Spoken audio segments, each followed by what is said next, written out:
What's up, amigos? I hope everyone is having a wonderful day. And yes, today's video is a McFlurry guide, and this one is pretty interesting. Now, I honestly spent some time trying to get it right to where it felt decent enough to play.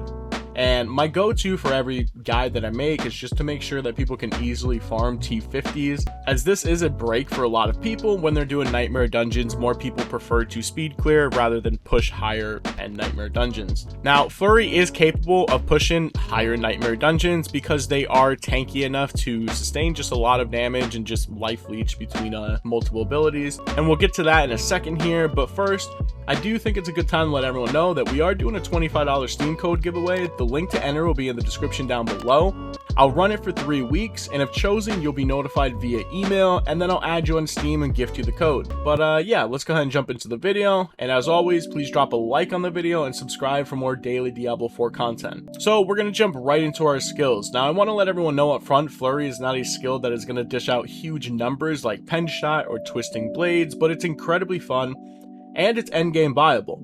Surprisingly, like I was saying earlier, Flurry is pretty tanky, which was just a huge change from normal rogue stuff. The clear is great, there's no doubt about that, but what this build lacked was single target damage. And I tried a bunch of different variations, I tried a bunch of different things, and I just fell back onto what I did with Pen Shot, and that is double Imbue. So we go into Puncture, into Fundamental, of course. I love this skill. It's the only basic skill worth using, in my opinion. We take 3 points in the Sturdy for close damage reduction. We take 3 points in the Siphoning Strikes, which allows us to heal for 3% of our max life when we crit strike close enemies. Pair the Siphoning Strikes up with Enhanced Flurry, which each time Flurry damages a crowd-controlled or vulnerable enemy, we're healed for 1% of our max life, up to 12% max life per cast. Now, this is just insane paired up together. It's honestly really fun to have a good source of just, you know, quote-unquote life leech. So, of course, we max Flurry out, and we run Improve Flurry just for extra hits. Any vulnerable enemy will make all enemies hit by that cast of vulnerable for 3 seconds. Now, Advanced Flurry would be great if you are pushing keys, and this is a totally different type of playstyle. This makes it to where when you evade through an enemy, you cause your next Flurry to stun all enemies for 2.7 seconds. So instead of Penitent Greaves, we would run Boots with max evade charges when we run Advanced Flurry when we're pushing. So of course we run Shadow Step. This is our main source of Unstoppable, and we run Methodical so we can have that extra source of CC and just stun enemies. We run Weapon Mastery, of course, and we are running 2 swords here, so we are just getting that 18% increased damage. We take a point into Dash, a point into Enhanced Dash, that way we get the crit strike damage. And we take a point into Discipline Dash when we're double dashing through our targets, just much like Twisted Blades, that way we can slow and daze to proc our trick attacks, which when we crit a dazed enemy, they're knocked down. And then when they are knocked down, we gain 4% increased crit strike chance against those enemies. So we run a point into Dark Shroud and a point into Enhanced Dark Shroud, and this is because with the newly buffed Umbrus aspect, I think it's just a go-to for all of my builds going forward. It's a great defensive layering. Puncture counts as a marksman skill, and those who aren't aware, Umbrus has a lucky hit chance of up to 60% to grant a free Dark Shroud when we crit with a marksman skill. So you don't have to have it on your action bar, and it'll still proc the Umbrus. We take 3 points into Exploit, the damage to healthy and injured. We take 3 points into Malice, deal increased damage to vulnerable enemies. 1 point into Shadow Crash, and then 2 points in the Consuming Shadows. This allows us to sustain our energy. Speaking of Shadow Imbuement, we put 1 point, that's all we need. 1 point in the Shadow Imbuement, and then 1 point into Enhanced, and then into Blended. Blended, we choose this because it's just another source of vulnerability. And then we max out our Poison Imbue, as I stated in the beginning. This is our main source when we're going into bosses. And we go all the way up to Blended. We take 3 points into Precision Imbuement for the increased crit strike chance with our imbued skills. We take 2 points into Innervation, which is another lucky hit modifier, up to 20% chance to gain a energy. 1 point into Adrenaline Rush. This is more of just a prereq for our haste. 3 points into Haste.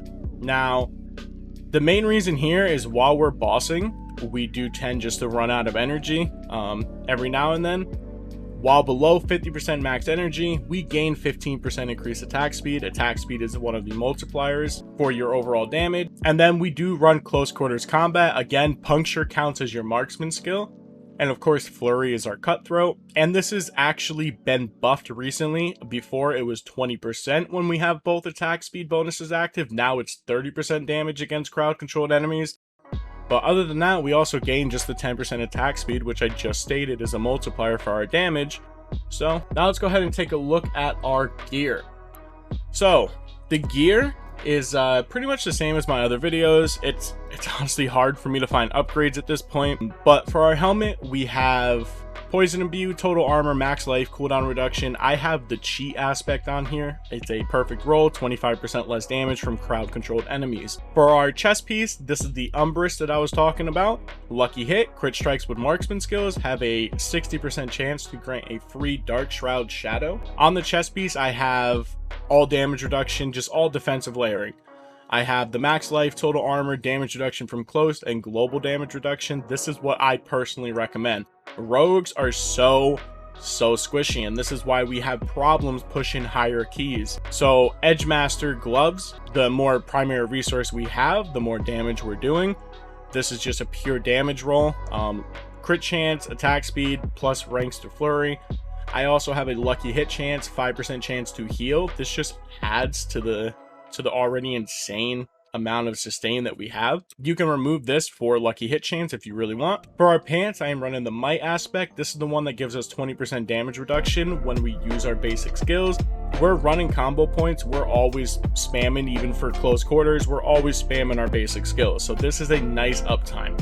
On the pants, I have a huge max life roll, damage reduction from distant enemies, damage reduction, and damage for 4 seconds after killing an elite. The boots I have on currently for my speed farming set is Penitent Greaves. This just adds an extra additive. With the 9% more damage to chilled enemies, we're always chilling with Penitent Greaves. For our crossbow, again, always use crossbows. I cannot stress this enough in my videos. Bows, they suck. Here we have core, dex, and crit strike damage, and in a perfect world, you would replace the damage to slow with vulnerable damage. Of course, we use the encircling blades aspect. This allows our flurry to damage enemies in a circle around us and deals 30% increased damage. So even though we are using combo points, we aren't opting to use condemnation here. We are opting to use 2 swords. And I'm starting to lean towards this more and more with my other combo point builds too, but we'll see. You always want to roll core, crit, and vulnerable damage. The damage to crowd controlled enemies. And I haven't gone over this yet, but I'll probably make a quick little short video about it. When you hit level 90 plus, stuff like all stats and your dex, just main stat stacking, is 10 times better than if you're doing it pre-90. The way it scales is just crazy. Once you hit that level breakpoint, it's crazy. So instead of the crowd controlled to enemies, aim to get all stats, aim to get dex. And then of course the 3 other affixes that I mentioned, core, crit, and bone. For sword number 1, we have the accelerating aspect, which is just crit strikes with core skills, increased attack speed. And then for sword number 2, we run the expectant. When we're attacking enemies with our basic skill, which we just went over, we're constantly spamming puncture. We can stack up another 30% damage bonus for our next core skill cast. Now for rings, you want the same kind of stats. You want crit chance, you want crit damage, and you want vulnerable. On both your rings, you want at least those 3 stats. The extra affix spot is very flex. Lucky hit chance and max life are my suggestions, both of which are great for speed clearing, but also if you want to push with the build. Ring 1 I have here is Loop of Inner Calm. This is because of how Flurry works in the animation. The damage uptime is actually pretty nice, especially on bosses where we're already pretty tanky and standing still. We don't need to move around as much. So we gain increased damage up to 30% each second that we stand still. And then the second ring's aspect is Loop of the Corruption. This gives us a 40% increased potency against vulnerable enemies. This is especially useful when we're poison stacking on bosses. And then for our amulet, we are running, this is my old amulet actually. This is why my dex is actually on the lower side right now. My old amulet here does not have dex. It has energy cost reduction, weapon mastery, and cooldown. So the weapon mastery or plus ranks to malice is what you're looking for.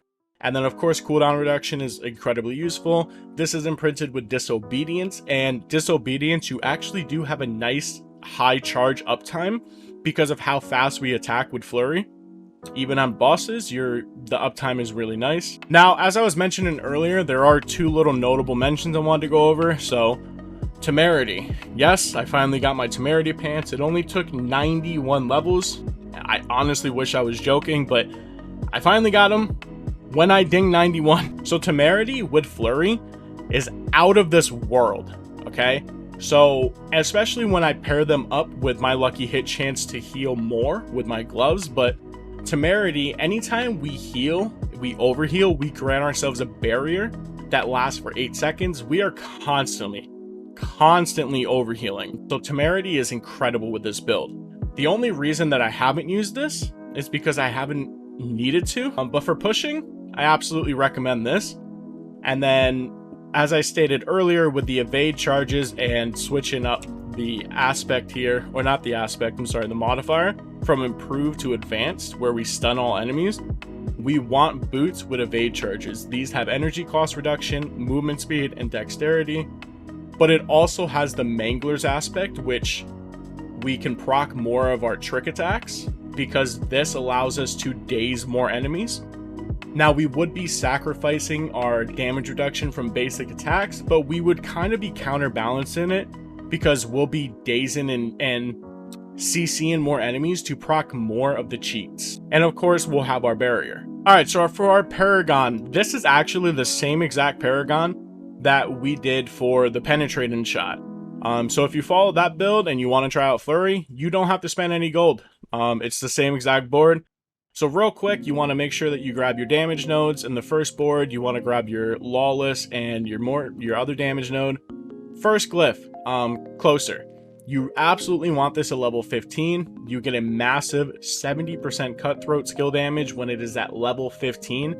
And then the more you level it, the higher it goes. But the bonus is also incredible. We take 10% reduced damage while wielding a melee weapon. We are a melee rogue. So our first class board is going to be Cunning Stratagem. This is my favorite board for rogue, and that is because of the massive defensive layering through armor that we get on this board. We get 700 armor from this board between Slayer and between Lawless and the magic nodes surrounding them. But we also give ourselves crazy amount of core damage as well with Dominant and with Finisher. This glyph is of course Exploit, and then obviously you want the bonus to it, which it does not have to be level 15 to activate the bonus here, but you give yourself increased vulnerable damage, and this is what allows us to inflict mass vulnerability. Now, it is worth noting that for the first time in our builds, I'm going to go and take the legendary node Cunning Stratagem. So the way that this node works is our non-damage combo point bonuses are increased by 33%. So if you hover over your core skills here in your skill tree, you can see that combo point increased damage, and they grant an attack speed bonus for Flurry. So it is a 45% attack speed bonus at 3 points. So this would be a 33% increase to that 45%. Third board of choice, we are running Exploit Weakness with the glyph combat. This allows us when we crit to restore 12% of our energy cost. This just gives us a ton of vulnerable damage between these two nodes here and the surrounding magic nodes. We also gain, I think, 56% total damage to elites. And Exploit Weakness legendary node is really good for bossing. And then for our fourth and final board, we are going with Eldritch Bounty. So this just helps our imbues. Since we run double imbue, we are just going to increase our imbuement element damage when we're bossing. It's great for poison damage. It's not really needed for shadow, because shadow we already do a lot of damage anyways. But through this board, we're also taking things like imbuement skill damage. We're taking a lot of imbuement skill cooldowns, but the glyph of choice here is Infusion. And when this glyph is leveled up, it is insane. At level 15, and with all intelligence nodes around, which isn't a lot, we're only 39 out of 25, we are actually gaining 88% imbued skill damage. And yeah, there it is. As always, please like the video and subscribe for more daily Diablo 4 content. I will end this here. As usual, I'll leave the gameplay at the end, running a T51 Blind Burrows, and until next time, amigos, take care.